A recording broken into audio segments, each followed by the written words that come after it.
대선 주자 지지도를 조사했습니다. 응답자의 33.9%가 윤석열 전 총장을, 26.3%가 이재명 경기지사를, 이재명 지사가 27%, 윤석열 전 총장이 21% 지지를 받으면서 이 중 최근 공표된 여론조사, 차기 대선 후보 적합도 조사 6개를 꼽아봤습니다. 여야 유력 주자 두 사람만 놓고 봐도 비슷한 시기 조사인데 지지율 수치와 격차가 서로 다릅니다. 어떻게 이런 결과가 나오는 걸까요? 귀하께서는 다음 차기 대선 주자로 거론되는 인물들 중에서 누구를 가장 선호하십니까? 옆에 사람들 의식하지 않고 그냥 버튼 누르는 방식이기 때문에 야당 후보를 지지한다거나 야당을 지지한다고 솔직하게 하는 거죠. ARS든 전화 면접이든 이재명 지사의 지지율은 대부분 비슷합니다.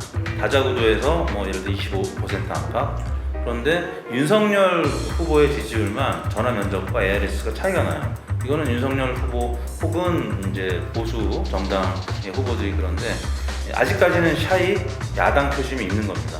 고연령층에 과도하게 높고 저연령층에 과소하게 대표되고, 지금도 ALS를 보면 남자는 과대하고 여자는 과소하고 거의 6대4 이렇게 돼요.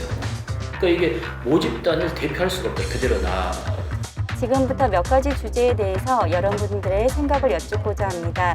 잠시만 시간 내서 협조해 주시면 감사하겠습니다. 그다음에 전화면접조사는 전 국민의 여론을 다 반영하는 것으로는 좋지만 실제 조사 결과와는 좀 다를 수 있는 거 아니냐, 이런 이야기는 합니다. 네. 그런데 대통령 선거는 투표율이 요즘에 거의 80% 내외 되거든요. 그러면 여론조사도 최소한 80% 내외 사람들을 포괄을 해야만이 실제 결과가 비슷해지죠. 여론조사 결과가 달라질 수 있는 변수 어떤 게 있을까요? 여론조사라고 하는 것은, 설문조사라는 것은 자극에 대한 반응이거든요. 그러니까 자극이라고 하는 것은 이제 어떻게 질문을 하냐, 어떤 방식을 쓰느냐, 언제 묻느냐, 이런 어떤 표현을 사용하느냐에 따라서 반응이 달라질 수밖에 없는 것이거든요. 만약에 조사하는 시간도 이제 주말에 하느냐, 집 전화로 만약에 한다고 한다면, 물론 이제 휴대전화인 경우에도 직장인들도 좀 자유롭게 봐줄 수 있는 시간대에 할 수 있는 조사인지, 또 그런 직장인들이 잘 받지 못하는 시간대에 하는지에 따라 가지고 직장인들이 어떤 성향을 가지고 있다고 한다면 조사 결과가 이제 차이가 날 수밖에 없겠고요. 네. 그다음에 질문지에도 차이가 날 수 있습니다. 대선 주자 묻는 질문들이 보면은 다양하게 있는데요. 누구에게 투표하시겠습니까? 누구를 대통령에 선호하십니까? 다양하게 많거든요. 네. 그럼 그거에 따라서 미묘한 차이들이 있거든요.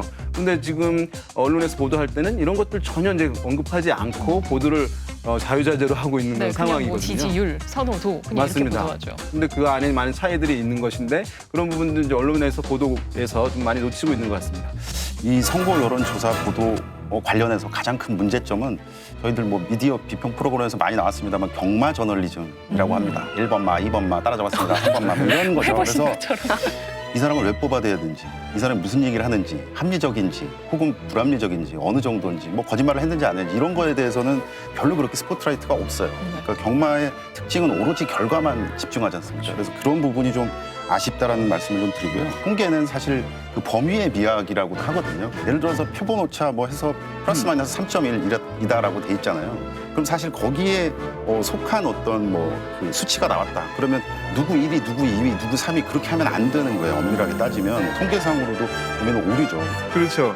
그런데 이제 이것은 뭐냐면 그 플러스 마이너스 3.1%다 그러면은 합하면은 6.2%가 되잖아요. 네. 그 안에 있는 차이는 통계적으로 유의미하지 않다는 얘기를 암호처럼 써놓은 것이거든요.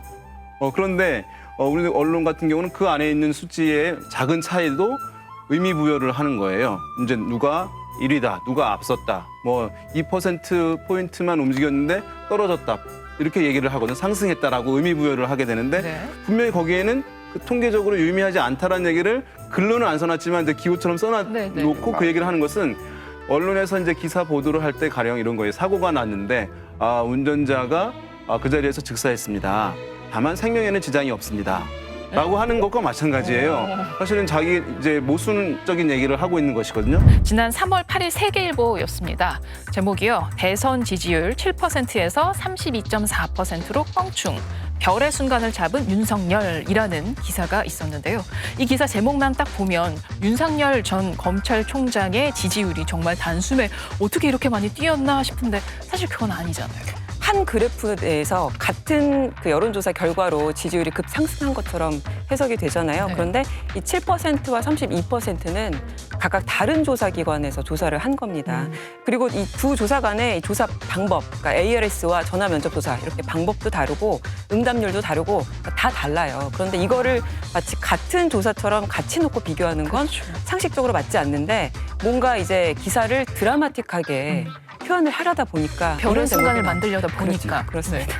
그 한겨레 6월 25일자 보도예요. 여기 헤드라인 보면 윤석열 엑스파일 논란에 4% 하락, 이재명 올라라고 헤드라인이 돼 있죠. 그래서 기사의 정보원으로 이제 되어 있는 여론조사 그걸 결과를 한번 봤어요. 문제는 아까 제가 말씀드렸던 것처럼 질문지 어디에도 엑스파일과 관련된 건 물어본 적이 없어요. 질문 항목이 아예 그런 게 없어요. 없어요. 그 부분에 있어서는 조금 이거는 그냥 과한 해석을 분명히 했구나라는 생각이 들 수밖에 없고요. 소설에 이제 전지적 작가 시점이라는 게 있잖아요. 그 전지적 기자 시점이거든요. 여론조사 보도 준칙이 있잖아요. 거기에 이제 주관적 표현을 좀 자제하면 좋겠다라고 하는 게 있어요. 그래서 의외의 예상을 뛰어넘는 기대에 못 미치는 이런 표현들 자기 주관이 들어가 있는 것이거든요. 이거 하지 말라고 명시적으로 돼 있긴 한데 우리 이제 기사에서는 너무 자주 발견할 수가 있는 거예요. 실제 이제 어떤 인식을 대중에게 전달을 해주고 있는 것이거든요. 수치 자체를 넘어서 그런 것들도 시정을 해야 되는 가장 대표적인 사례들 중에 하나라고 할 수 있을 것 같습니다.